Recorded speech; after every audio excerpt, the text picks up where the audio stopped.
দর্শক বন্ধু, অনেক সময়ই আমরা যারা হার্ট সংক্রান্ত সমস্যার কথা ভাবি বা হার্ট সংক্রান্ত সমস্যায় ভুগছি বা চিন্তিত, তাদের কাছে এই কোলেস্টেরলের শব্দটা একটা অত্যন্ত গুরুত্বপূর্ণ শব্দ হয়ে দাঁড়ায়। কখনো টেস্টে দেখছেন কোলেস্টেরল বেশি এসেছে। কোলেস্টেরল নিয়ে জেরবার মানুষ নেই এমন খুব কম পরিবার রয়েছে। কাজেই কোলেস্টেরল সংক্রান্ত বিষয়ে আমাদের নানা প্রশ্ন রয়েছে, নানা ভুল ধারণা রয়েছে। কোলেস্টেরল কিভাবে নিয়ন্ত্রণে রাখবেন, কোলেস্টেরলটা বেশি এলো তাহলে কি হার্ট অ্যাটাকের সম্ভাবনা বেড়ে গেল, এই জাতীয় নানা প্রশ্ন আমাদের মনে উকিঝুঁকি দেয়। কোলেস্টেরল কিভাবে আমরা নিয়ন্ত্রণে রাখবো, টেস্টে কোলেস্টেরল বেড়ে গেলে তারপরে কিভাবে সেটা কমাবেন, ঘরোয়া উপায়ে কিভাবে তার প্রতিকার করবেন এবং কোলেস্টেরল নিয়ন্ত্রণে রাখতে কি কি করবেন, সে বিষয়ে আজকে আমরা আলোচনা করব। দর্শক বন্ধু, শুরুতেই জানাই, আপনারা যদি চ্যানেলে নতুন এসে থাকেন চ্যানেলটিকে সাবস্ক্রাইব করুন, ভিডিওটি ভালো লাগলে অবশ্যই লাইক করবেন, কমেন্ট করবেন, শেয়ার করবেন। আজ আমাদের সঙ্গে এই বিশেষ পর্বে আমাদের সঙ্গে রয়েছেন ডক্টর কুণাল সরকার।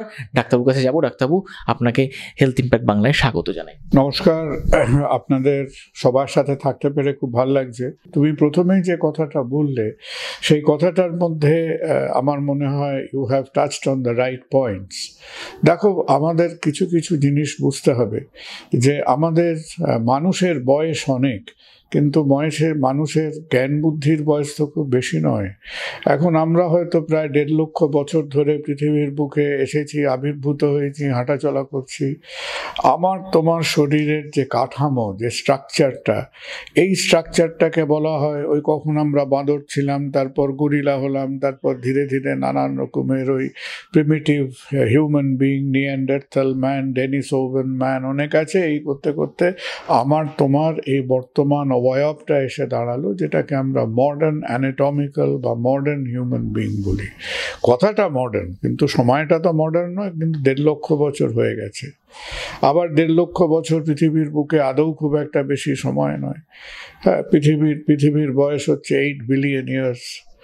তো আমাদের এই যে সময়টা, এই সময়টার মধ্যে আমাদের উইথ টাইম আমরা যে 1.5 লক্ষ বছর ধরে পৃথিবীর বুকে রয়েছি, কিছু কিছু ভাবে সভ্য হয়েছি, কিছু কিছু ভাবে অসভ্য হয়েছি, কিছু কিছু ভাবে শিক্ষিত হয়েছি, কিছু কিছু ভাবে অশিক্ষিত হয়েছি।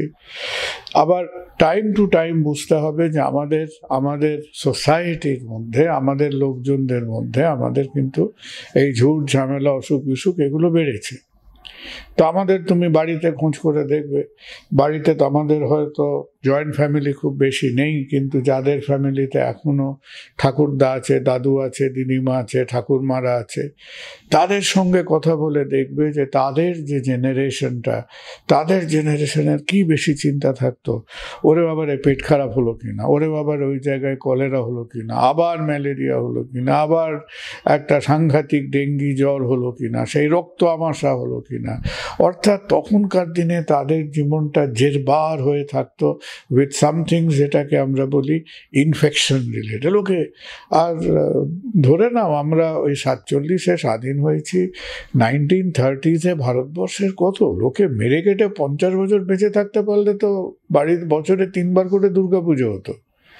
50 বছর বেঁচে থাকা মানে প্রচুর। হ্যাঁ, এই যে আমরা 1902 সালে মারা গেলেন স্বামীজি, 39 ইয়ার্স অফ এজ। হ্যাঁ, শরীরটা ক্ষত বিক্ষত। তো স্বামীজি যদি 39-এ মারা গিয়ে থাকেন, রামকৃষ্ণ কত বছর বয়সে মারা গেছেন? মানুষটার 50 বছরও বয়স হয়নি। আর লোকে ঠাকুরের ছবি দেখলে মনে করে মানুষটা যেন খুব সাংঘাতিক একটা প্রাজ্ঞ বৃদ্ধ বয়স অব্দি বেঁচে ছিল। আদৌ না, নট এট অল।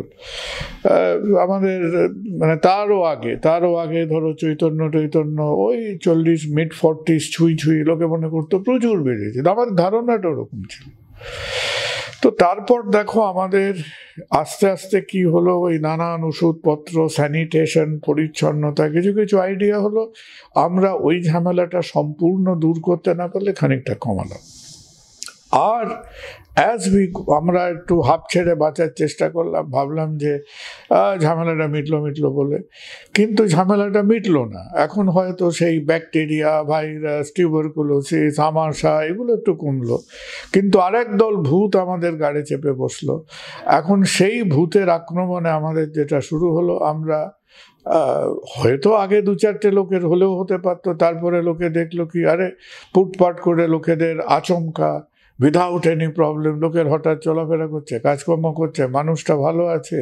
কোনো একজন পুরুষ বা মহিলার হঠাৎ করে বুকে চাপ হলো, শ্বাসকষ্ট হলো, ছটফট করতে শুরু করলো, মারা গেল। তো এই যে প্রবলেমটা, হ্যাঁ, লোকে বুকে ব্যথা হচ্ছে মরে যাচ্ছে, বুকে ব্যথা হচ্ছে মরে যাচ্ছে, হার্ট অ্যাটাক মরে যাচ্ছে, এই ব্যাপারটার কেউ বুঝতে বুঝতে আমাদের অনেক সময় লেগেছে। সেই রবীন্দ্রনাথ যখন নোবেল প্রাইজ পাচ্ছে অবস্থা 1913 সালে, তখন আমাদের মাথায় এই যে হার্টে রক্ত বন্ধ হয়ে গেলে বা ব্লাড সাপ্লাই বন্ধ হলে বুকে ব্যথা হয়, এদিকে রবীন্দ্রনাথ নোবেল প্রাইজ নিচ্ছে, এদিকে আমরা সেই খবরটা আমাদের কানে পৌঁছলো, একজন সে তথ্যটা আবিষ্কার করলো। তারপরে আমাদের কিন্তু অনেক সময় কেটে গেল যে এটা ডায়াগনোসিস কি করে হবে।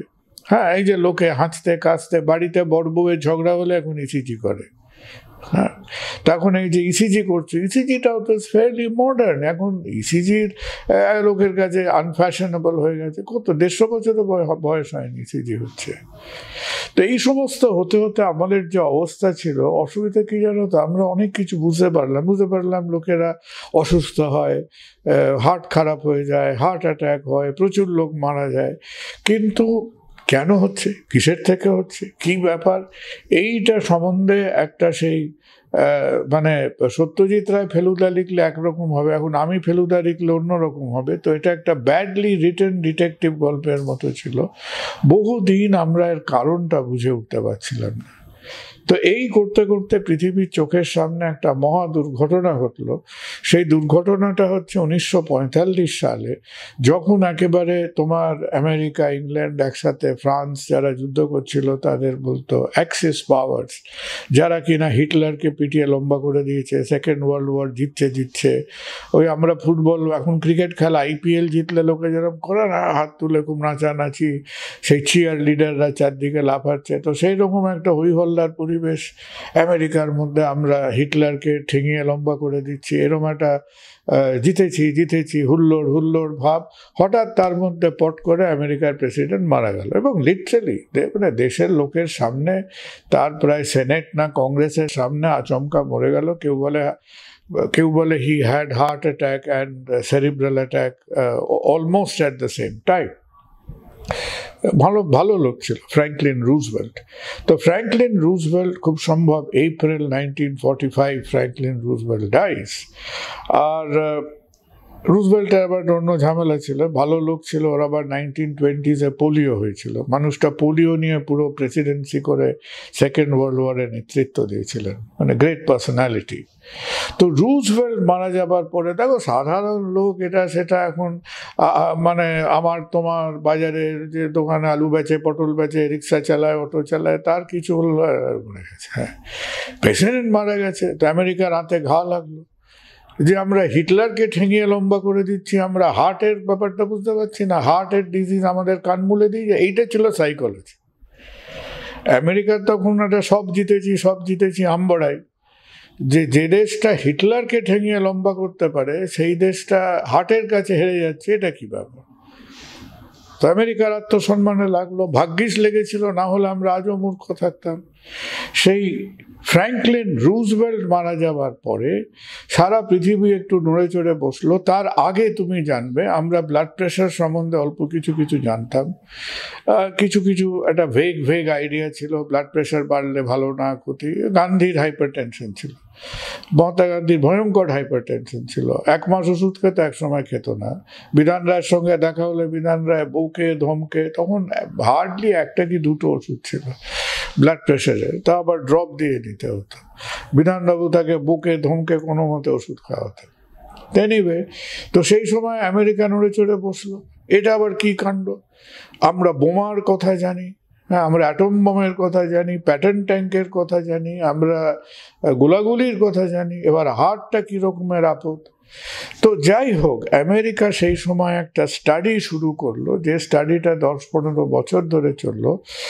আর সবিনয় স্বীকার করতে হবে যে সর্বসাকুল্যে আজকে আমরা যে কথাগুলো নিয়ে, ধরো দ্বিতীয় বিশ্বযুদ্ধ শেষ হয়ে গেছে, এখন প্রায় 80 বছর হয়ে গেছে, এই 80 বছর ধরে আমরা কিন্তু সেই যে রুজভেল্ট মারা গেলেন, ফ্রামিংহ্যাম স্টাডি শুরু হলো, এখনও আমরা যে জাবর কেটে যাচ্ছি, নানান রকমভাবে বলে যাচ্ছি যে 2025 সালে তুমি একজন যুবক এসে আমার মতো একজন পরম বৃদ্ধের সঙ্গে কথা বলছো, সেই 80 বছর আগেকার জ্ঞান বুদ্ধি, সেই বুদ্ধের নির্বাণের মতো আমরা এখনো সেই বৌদ্ধ নির্বাণের উপর বসে আছি।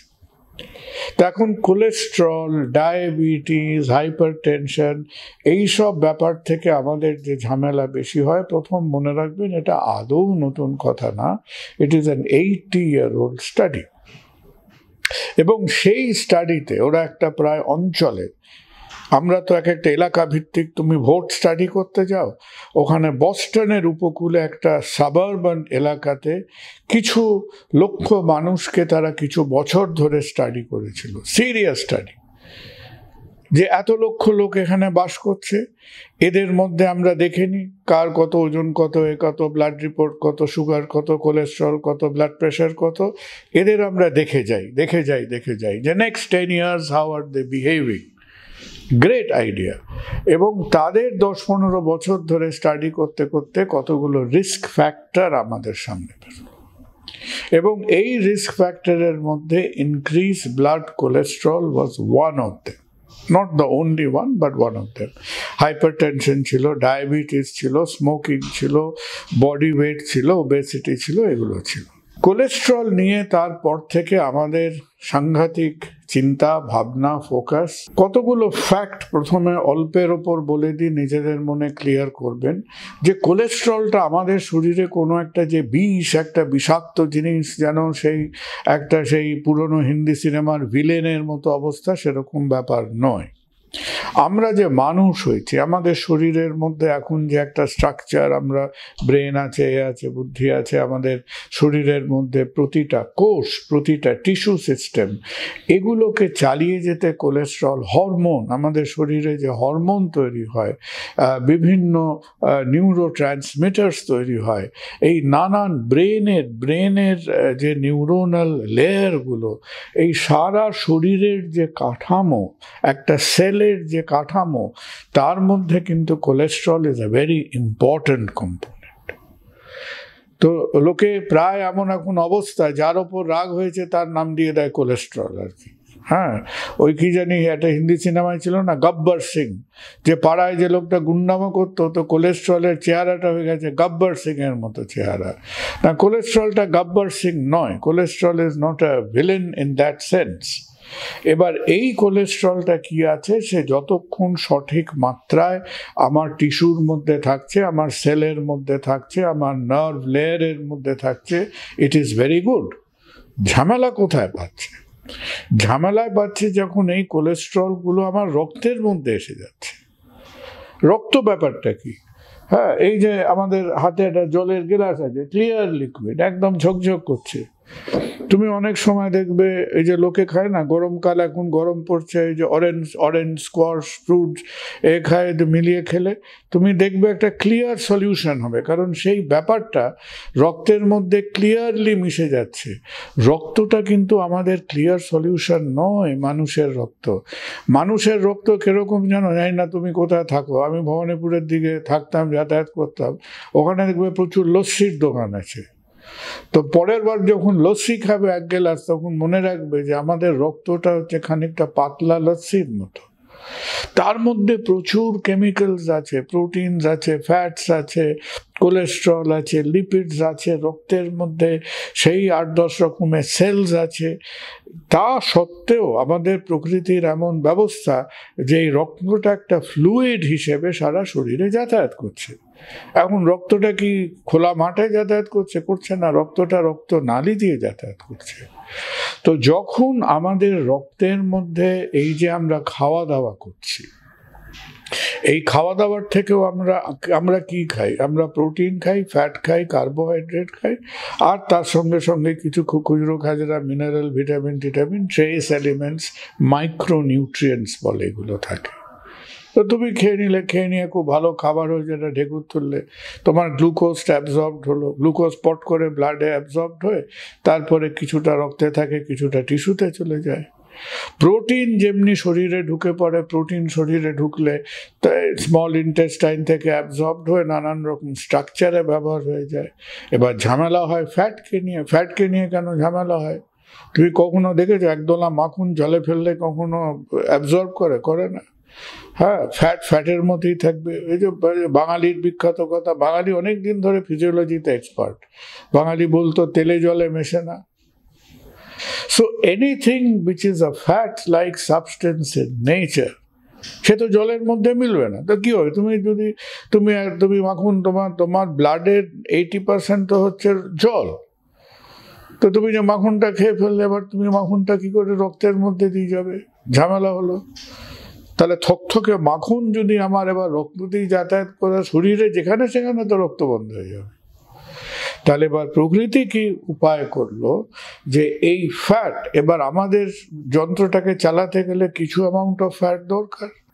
তাহলে প্রকৃতি ঝামেলায় পড়লো। ঝামেলা বলারে কি হলো, গল্পটা কি দাঁড়ালো? আমি বডিটা তৈরি করেছি যার খানিকটা তো ভালো ভালো ফ্যাট লাগবে, অথচ লোকটা যখন ফ্যাট খাচ্ছে, ফ্যাটটা তো রক্তে ফ্যাট হিসেবে গেলে তো থকথকে জমে সে গেল, কচ্চা হয়ে গেল। So in order to carry the fat in the bloodstream, সেটাকে নানান রকম ছোট ছোট পার্টিকেল, যেটা একটা ফ্যাট থাকে তার উপরে একটা মেমব্রেন থাকে, সেটাকে ছলে বলে কৌশলে যাতে রক্তের মধ্যে দিয়ে তার প্যাসেজটা তুমি করে দিতে পারো, যে রক্তের ফ্লোটাকে এফেক্ট না করে এই ফ্যাট জাতীয় জিনিসটাকে আমি শরীরের বিভিন্ন, আমরা খেলাম, ইন্টেস্টাইন থেকে অ্যাবজর্ব হলো, গিয়ে রক্ততে গেল। রক্ত কোথায় নিয়ে যাবে? রক্ত যে কোনো খাবার দাবার রক্ত নিয়ে গেলে তার সবেদন নীলমণি হচ্ছে লিভার। হ্যাঁ, লিভার হচ্ছে আমাদের মেটাবলিজমের নবান্ন। তোমার এখন যেমন যে কোনো বান থেকে চুন খসলে তুমি নবান্নতে গিয়ে মাথা ঠেকাও, তো আমাদের নবান্ন হচ্ছে গিয়ে লিভার। তো রক্ত কিছু বোঝে না, রক্ত বোঝে যে ভাই আমাকে যেন তেন প্রকারে এই খাদ্যদ্রব্যগুলো ভাই আমাকে লিভারে পৌঁছে দিতে হবে, বাকিটা ওর মাথা ব্যথা। তো এই যে আমরা রক্তের রিপোর্ট দেখছি, LDL, VLDL, HDL, triglyceride etcetera, দেখো হরে দরে the mother molecule is the fat substance. এবার সেটাকে নির্ভর করছে কি, দেখ যে নেচার ইজ সো সোফিস্টিকেটেড, সে যখন ইন্টেস্টাইন থেকে তোমার ফ্যাট অ্যাবজর্বড হয়ে তাকে লিভারে নিয়ে যাবে, তখন সে কিছু কিছু পার্টিকেল হিসেবে নিয়ে যাচ্ছে। আবার লিভারে তারা যখন জমা হলো, লিভার শুধু, কেউ বলেন যে লিভার আমাদের একটা ব্যাংকের মতো ফিক্সড ডিপোজিটের, না, liver is like a factory. এই যে কম্পিউটারের তুমি CPU দেখো, তোমার লিভার ইজ আ ফ্যাক্টরি, সে প্রচণ্ড জটিল কাজকর্ম করে যাচ্ছে। লিভার যে কোনো রকমের খাবারকে সে প্রসেস করছে, লিভার সেন্স করছে, আচ্ছা এর সুগারটা ফল করেছে, একে আমি একটু গ্লাইকোজেন থেকে সুগার দিই। আচ্ছা এই লোকটা বেশি পরিশ্রম করছে, একে আমাকে একটু ফ্যাট এবং প্রোটিন রিডিস্ট্রিবিউট করতে হবে, তার কাছে কিছু স্টক জমেছে প্রোটিন ফ্যাটের, সে সেগুলো দিয়ে দিচ্ছে। এর একটু থাইরয়েড, এর একটু অমুক হরমোনটা কম পড়েছে, আমাকে হরমোন সিনথেসাইজ করতে হবে, তার দিকে। Liver is like the heart, যেমন সার্কুলেশনের হেডকোয়ার্টার, লিভার সেরম হচ্ছে আমাদের মেটাবলিজম, এই খাবার প্রসেসিংয়ের হেডকোয়ার্টার। আর এই যে লোকে বলে যে আরে খেয়ে দে কাজ নেই, ডাক্তারি স্টুডেন্টরা তো বিরক্ত হয়ে যায় যে কি LDL, VLDL, লিপিড বলে দেয়, অমুক তমুক, ট্রাইগ্লিসারাইড, এত রকমের পায় তারা কেন?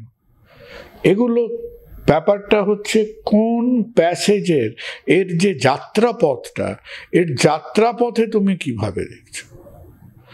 যখন আমাদের অ্যাবজর্পশন এবং লিভার থেকে এই ফ্যাট জাতীয় জিনিসগুলো আমার রক্তের দিকে চলে আসছে, ব্লাড স্ট্রিমে চলে আসছে, এই যে আমরা মাথা খারাপ করি, ও আপনি ডাক্তারবাবুর কাছে নিয়ে গেলেন, ডাক্তারবাবু আগেই অর্ধেক ঘুমিয়ে পড়েছে রাত্রি 9টার সময়, তারপর কোলেস্ট্রল রিপোর্টে দেখা গেল ও সেই শেয়াল পণ্ডিতের মতো LDL বেড়েছে। তো ডাক্তারবাবু কি মাথা ব্যথা LDL নিয়ে? তো ডাক্তারবাবুর LDL নিয়ে মাথা ব্যথা এই কারণেই, কারণ LDL ফেজটাতে কি হচ্ছে, কিছুটা ইন্টেস্টাইন থেকে, কিছুটা লিভার থেকে ওই ফ্যাট জাতীয় জিনিসটা রক্তের মধ্যে সার্কুলেশনে থাকছে। রক্ত মানে কি? রক্ত মানে রক্তনালী, রক্তনালীর মধ্যে দিয়ে যাচ্ছে। আর রক্তনালীর মধ্যে যদি আমার সমানে একটা অতিরিক্ত মাত্রায় এলডিএল থাকে, তুমি যদি এই গ্লাসটা জলটার মধ্যে যদি হঠাৎ করে এখন 100 চামচ চিনি গুলতে চাও, কিছুটার পরে তো আর গুলবে না, ওর তো চিনি গোলাবারও তো একটা লিমিট আছে। So once it exceeds that limit, তখন রক্তনালীর গায়ে গায়ে গায়ে গায়ে ডিপোজিট হতে শুরু। ওকে, এই যে আমরা একটা গল্প বলি, আরে বাবা হ্যাঁ সে যেন HDL cholesterol is a very good cholesterol, সে এত গুড কোলেস্ট্রল, ডাক্তার পেশেন্ট সবাই এইচডিএল কোলেস্ট্রলের প্রেমে পড়ে যাচ্ছে, প্রায় বান্ধবীর মতো অবস্থা হয়ে গেছে এইচডিএল কোলেস্ট্রলের। ওয়াই? কারণ এইচডিএল কোলেস্ট্রল এত আমাদের বন্ধু বা বান্ধবী কেন? কারণ এইচডিএল কোলেস্ট্রল হচ্ছে সেই ফেজটা যেখানে কোলেস্ট্রল রক্ত থেকে লিভারে যাচ্ছে। রক্তে আমি অতিরিক্ত চাই না, লিভারে গিয়ে জমা হয়। That is why it is good. তাহলে এই going back to our studies and all that আমরা দেখলাম, আমাদের কথাটা হচ্ছে যে প্রথমেই বললাম না, আমি একজন কলের মিস্ত্রি, প্লাম্বার। তো যে কল মিস্ত্রি নিয়ে কাজ করে সে কি চায়, যেখানে যেখানে জলের সাপ্লাইটা যাচ্ছে সেখানে সেখানে সাপ্লাইটা ঠিকঠাক যাক। আমি রক্তের পাইপের দেখাশুনো করি, আমাকে দেখতে চাই, আমি দেখতে চাই যে রক্তের ছোট ছোট পাইপগুলো পরিষ্কার থাকে। তো যখনই আমাদের মাত্রার গন্ডগোল হচ্ছে, যখনই আমাদের ইন সার্কুলেশন কোলেস্ট্রলটা বেড়ে যাচ্ছে, তখন আমরা কি ঝামেলায় পড়ছি? প্রথমে আস্তে আস্তে ওই জলে একটু পরত পড়ার মতো ধীরে ধীরে একটু পরত পড়লো, যতক্ষণ এখন আমার তোমার কি এসে গেল, হ্যাঁ তুমি সকালবেলা ঘুম থেকে উঠে দাঁত মাজতে গিয়ে কলটা খুললে জল বেরোচ্ছে, ঠিক আছে, ইউ আর ভেরি হ্যাপি। তুমি কি রোজ দেখো পাইপটার কি অবস্থা? দেখো না। অ্যাজ লং অ্যাজ আমার টুথব্রাশ নিয়ে ব্রাশ করার মধ্যে ওই যে আমি 30 সেকেন্ড ব্রাশ করি, জল বেরোলেই হলো, আই এম হ্যাপি। তোমার টনক নড়বে কবে? তোমার টনক নড়বে যেদিন কলটা খুললে ঘুম চোখে টুথপেস্ট লাগিয়ে দাঁড়িয়ে আছো, জল বেরোচ্ছে না। বলে কি আপদ? তখন গবেষণা শুরু হলো, পাইপ বন্ধ হয়ে গেছে, এ হয়েছে, তখন আমার মতো কলের মিস্ত্রির ডাক পড়বে, হ্যাঁ জল বেরোচ্ছে না, জল আসছে না, বুকে ব্যথা করছে, শ্বাসকষ্ট হচ্ছে, কি হলো? তখন টেস্ট করায়। নাও ফার্স্ট অফ অল যে আমাদের এখন সেইখান থেকে আমরা যে কেবল একটা অপলক দৃষ্টিতে চেয়ে থাকবো এবং লোকে পটপট করে বুকে ব্যথা হবে, কেউ অসুস্থ হবে, কার হার্ট অ্যাটাক হলো, ঠ্যাং তুলে হাসপাতালে চলে গেল, সেটা তো ভালো কথা না। তাহলে আমরা চাইছি এই জিনিসটাকে প্রিভেন্ট করতে। তো দ্যাট ইজ ওয়াই প্রিভেনশনের মধ্যে একটা ক্রিটিক্যাল পার্ট হচ্ছে এই কোলেস্ট্রল লেভেলটাকে নর্মালে রাখা। এক সময় পশ্চিমবঙ্গে গোটা 15টা পলিটিক্যাল পার্টি ছিল, এখন 1.5খানা এসে দাঁড়িয়েছে, আর কিছুদিন বাদে 1.5খানাও থাকবে না, 1খানাই থাকবে আর কি। তো এখনো কিছু কিছু আমি যতটা সিম্পলিফাই করলাম, ব্যাপারটা হয়তো সিম্পলিফাই নয়। There are certain points of view যারা মনে করে যে না আমরা কোলেস্ট্রলের ওপর ওভার এমফাসাইজ করছি, একেবারে যে সেখানে ফিজিওলজিক্যাল মতবিরোধ নেই তা নয়, বাট লেট আস অ্যাকসেপ্ট কোলেস্ট্রলের থিওরির মধ্যে এই যে এলডিএল কোলেস্ট্রলের মধ্যেও আবার কিছু কিছু ছোটোখাটো সাব ফ্র্যাগমেন্ট আছে। তুমি যদি একেবারে সেই ইলেকট্রন মাইক্রোস্কোপ দিয়ে সেই সাব ফ্র্যাগমেন্টদের আইডেন্টিফাই করো, তুমি হয়তো রিস্ক ফ্যাক্টরটা আরও বেটার বুঝতে পারো। But this is simple. আর সমস্ত জিনিসগুলো মনে রাখবে ইন্টার রিলেটেড, যে কোলেস্ট্রলটা একটা কম্পার্টমেন্ট। আরেকটা ব্যাপার হলো ডায়াবেটিস। হ্যাঁ, আমি প্রত্যেকটা চ্যানেলে বলি, তোমাদের চ্যানেলেও বলছি, ফর গড সেক মনে রাখবেন যে ডায়াবেটিস সুগারের অসুখ নয়। সুগার দিয়ে কেবলমাত্র ডায়াবেটিসটা মাপা হয়। ডায়াবেটিস অসুখটা কি? ডায়াবেটিস ইজ এ কন্ডিশন, এই যে আমাদের কোলেস্ট্রল বা যে কোনো জিনিস গিয়ে ছোট ছোট রক্তনালীগুলোকে বন্ধ করে দিচ্ছে। Exactly same thing happens with high sugar ডায়াবেটিসে। ডায়াবেটিস নিজের মতো করে এই বেয়ারাপনাটা শুরু করে দেয়। সেটা যখন পেটে হচ্ছে, প্যানক্রিয়াস এফেক্টেড হচ্ছে, তখন সুগার বাড়ছে। ডায়াবেটিস ওই হার্টের মধ্যে একই প্রসেস করছে, চোখের মধ্যে একই করছে। আমাদের হার্ট, চোখ, কিডনি এই তিনটে focus area.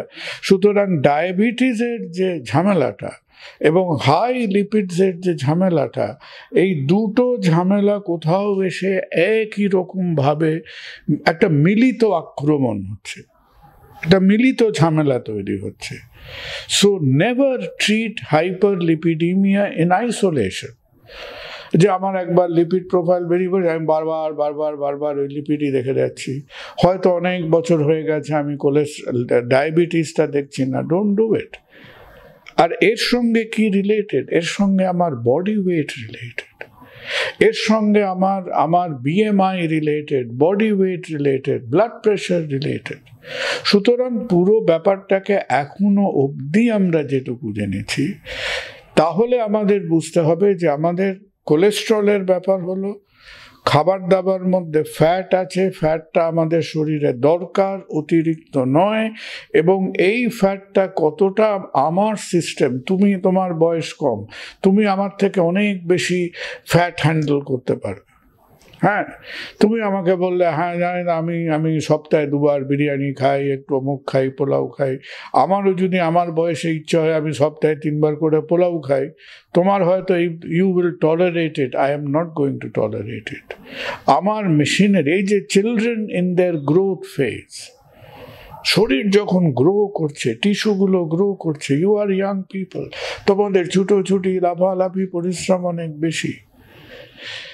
So it is a part of the total picture of life. আমার অ্যাক্টিভিটি কত, আমার প্রয়োজন কত, আমার খাওয়া দাবার প্রয়োজনীয়তাটা কত, আমার ওজন কত, আমার সুগার ঠিক আছে কিনা, আমার ব্লাড প্রেশার ঠিক আছে কিনা, and as a part of it আমি যেরকম দেখছি যে আমার রক্তের মধ্যে আমি ঝুটঝামেলা চাই না, আমি আমার লিপিড প্রোফাইলটা ঠিক রাখব। আচ্ছা, কতগুলো প্রবলেমে আমরা ডাক্তাররাও আছি, আপনাদের পরিষ্কার করে দিই। তার মধ্যে প্রথম প্রশ্ন হচ্ছে, যেমন ধরো ব্লাড প্রেশার ট্রিটমেন্ট নিয়ে একসময় প্রচণ্ড কেওস ছিল। এই বয়সে এই ব্লাড প্রেশার, এই বয়সে এই ব্লাড প্রেশার, সে সংস্কৃত মন্ত্রের মতো এভরিবডি ওয়াজ কনফিউজড। এখন ব্যাপারটা অনেক সিম্পলিফাইড। এখন আমরা বলি ধরো, to make it simple, 140 is the cut off mark, diastolic around 80-85। Similarly cholesterol নিয়ে আমাদের এখনো কোনো সেই বেদ বাক্য নেই। প্রত্যেকটা রিপোর্টে আমরা দেখব যে অনেক কিছু স্ট্যান্ডার্ড এটা সেটা করা আছে। নিশ্চয়ই আমরা সেই লিমিটসের মধ্যে থাকার চেষ্টা করব। একটা সংখ্যা যদি জানতে চান, সেই একটা সংখ্যা হচ্ছে এলডিএল লেভেলটাকে 100-র তলায় রাখা। হ্যাঁ, আপনি যে এতগুলো সাবফ্র্যাকশন দেখেন, total cholesterol, triglyceride, LDL, VLDL, etcetera etcetera, it is very confusing. সেই কাজটা আপনার ডাক্তারকে দিয়ে দিন।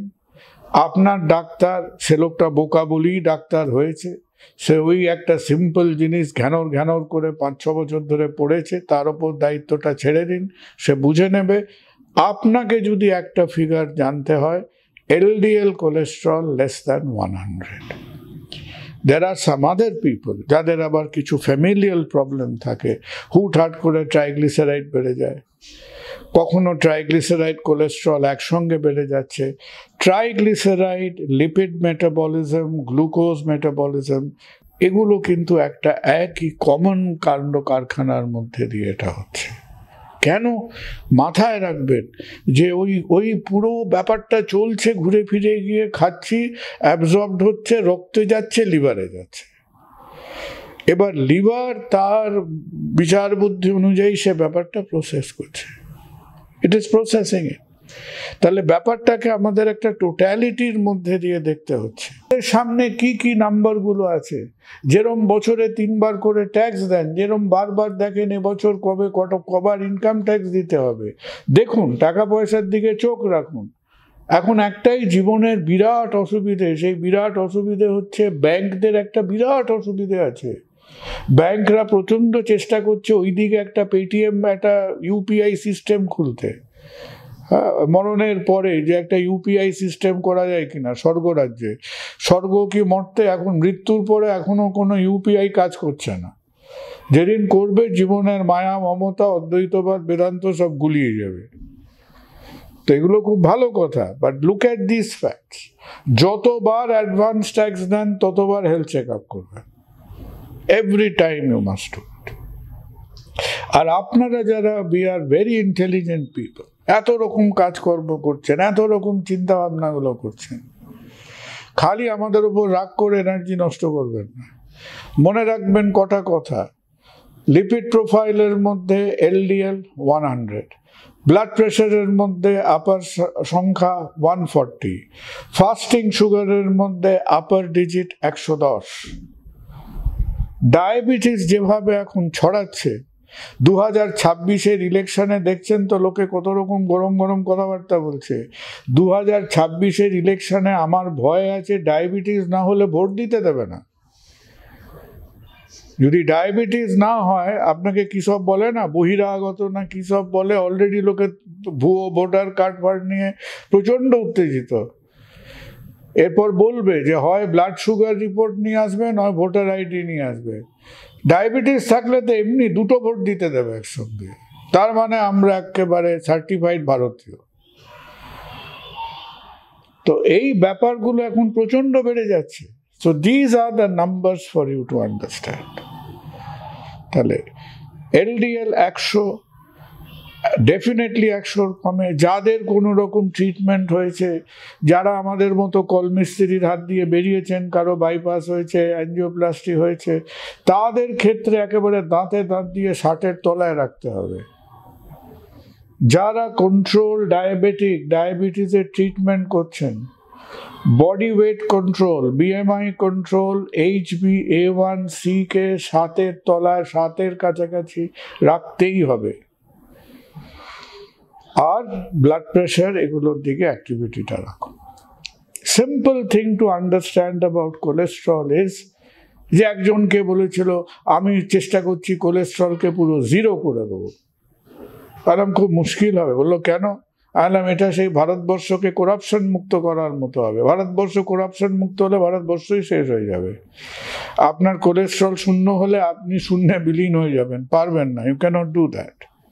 So be sensible, keep it under limits. ভালো খবর কি? ভালো খবর হচ্ছে যে thanks to a lot of development, cholesterol কন্ট্রোলের ওষুধপত্রগুলো কিন্তু is becoming much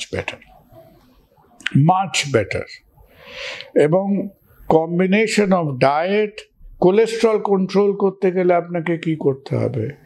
body weight control, diet control, then medicines. Body weight কি করে কন্ট্রোল করবেন? দুটোই উপায়। একটা হচ্ছে খাওয়া দাওয়া, দ্বিতীয় হচ্ছে অ্যাক্টিভিটি। কি অ্যাক্টিভিটি? যেটা আপনার ভালো লাগে। আপনার ডিগবাজি খেতে ইচ্ছা, আপনি ডিগবাজি খান। আপনার ট্রেডমিল করতে ইচ্ছা, আপনি ট্রেডমিল করুন। দৌড়তে ইচ্ছা হয়, ছুটুন, no issues. So this combination of activities, আপনার অ্যাক্টিভিটি, আপনার বডি ওয়েট, আপনার ব্লাড প্রেশার কন্ট্রোল, আপনার সুগার কন্ট্রোল, আপনার lipid profile management, all these things put together আমাদের এই যে একটা দুর্ভাবনা, একটা দুশ্চিন্তা, হ্যাঁ দুশ্চিন্তা হবেই যখন দেখেন যে 100 জন অ্যাডাল্ট পপুলেশনের মধ্যে প্রায় 20 জনের এই ঝামেলা। আপনারা দেখেন লোকে আমাকে কোথাও নেমন্তন্ন করলে, খুব একটা কেউ করে না আমাকে নেমন্তন্ন। আমাকে যদি কোথাও কেউ কোনো জায়গায় নেমন্তন্ন করে, এই সভা সমিতিতে নিয়ে টিয়ে যায়, একটা ঘরে 100 জন লোকে বসে আছে, আপনি দেখবেন বাহ হলটা গমগম করছে, 100 জন লোক বসে আছে। আমার তো অন্যরকম চিন্তা ভাবনা। আমি 100 জন লোক দেখলেই যে বুঝে নেবো এর মধ্যে 30টা ডায়াবেটিক আছে, এর মধ্যে 50টা হাইপারটেনসিভ আছে, আর এর মধ্যে অন্তত 20-25 জন বসে আছে যার নিকট ভবিষ্যতে হার্টের ঝামেলায় পড়বে। এখন প্রশ্ন হলো জানে কি জানে না। That is the problem. So if we are mindful about these things, then you can be well and healthy. আর এই যে জিনিসগুলো আমরা করছি, হ্যাঁ এই যে আপনাদের বের করে বলে যাচ্ছি, এতে কি লাভ হচ্ছে?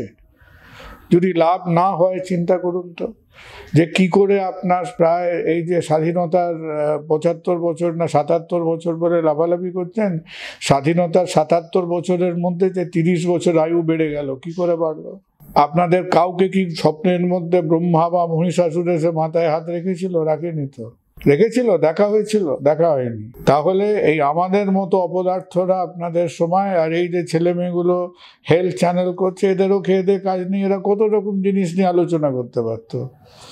এর সঙ্গে একে লড়িয়ে দিতে পারতো, ওর সঙ্গে ওকে মারপিট করিয়ে দিতে পারতো। করছে না, করে কোলেস্ট্রল নিয়ে কথা বলছে। কেন বলছে জানি না, আমার মতোই বোকা হবে আর কি।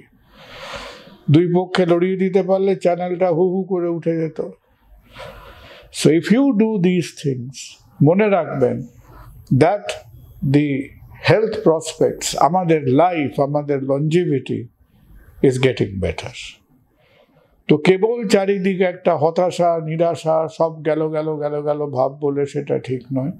এই যে আমরা অ্যাওয়ারনেসটা করছি, তাতে কি হবে, যে একবার ঘরে আগুন জ্বলে গেলে তো তখন ওই কি করে আগুন জ্বলবে না সেই সাইনবোর্ডটা পড়ে খুব একটা লাভ হয় না।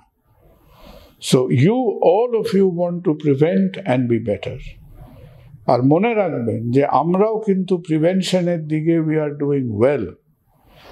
আমাদের লঞ্জিভিটি বাড়ছে, আমাদের সুস্থতা বাড়ছে। কিন্তু আমরা যদি আজকের আমাদের ভারতবর্ষের যে 72 বছরের লঞ্জিভিটি, এই সময়টা 72 কেন, আপনি 172 বছর বয়স অব্দি বাঁচুন, নো প্রবলেমস, ঝুট ঝামেলা ছাড়া বাঁচুন, সুস্থভাবে বাঁচুন। Be well, thank you. দর্শক বন্ধু, অর্থাৎ কোলেস্ট্রল সংক্রান্ত আশা করি আপনাদের মনে যা যা প্রশ্ন ছিল তার উত্তর আপনারা এই আলোচনার মাধ্যমে পেয়েছেন। ডাক্তারবাবু তার সুচিন্তিত পরামর্শ আপনাদের জানালেন। আপনারা সুস্থ থাকুন। আর কোলেস্ট্রল সংক্রান্ত অন্য কোনো প্রশ্ন থাকলে অবশ্যই আমাদের কমেন্ট বক্সে জানান। পরবর্তীতে আমরা আবার আলোচনা করব ডাক্তারবাবুর সঙ্গে আপনাদের প্রশ্ন নিয়ে। আজকের মতো এখানেই শেষ করছি। ধন্যবাদ।